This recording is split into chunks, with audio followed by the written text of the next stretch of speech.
আসসালামু আলাইকুম। বাজার নিয়ে তাই আপনাদের সাথে শেয়ার করলাম। যদি ভিডিওটা ভালো লাগে লাইক কমেন্ট সাবস্ক্রাইব করবেন।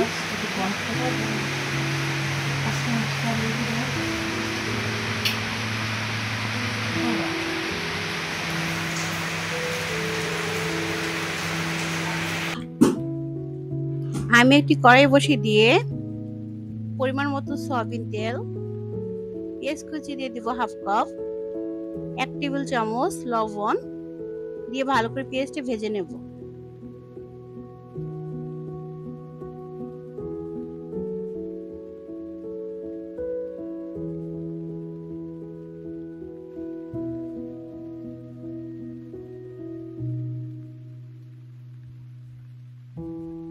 পেঁয়াজটা যখন ভাজা হয়ে যাবে আদা রসুনের পেস্ট দিয়ে দিব 1 টেবিল চামচের একটু কম, 1 টেবিল চামচ মরিচ গুঁড়া, 1/2 টেবিল চামচ হলুদ গুঁড়া, সামান্য একটু ধনে গুঁড়া দিয়ে একটু পানি দিয়ে ভালো করে মশলাটা কষিয়ে নেব কাঁচা ফ্লেভারটা যাওয়ার জন্য।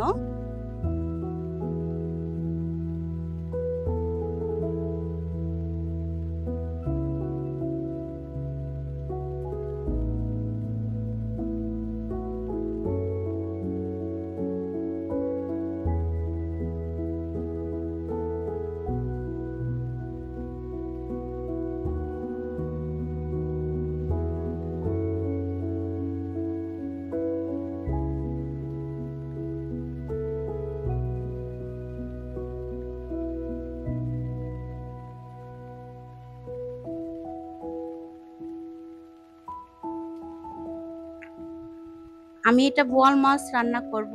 মাছটা হলুদ আর লবণ দিয়ে ভালো করে ধুয়ে নিছি।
এখন ধনেপাতা দিয়ে নামিয়ে নেব মাছটা।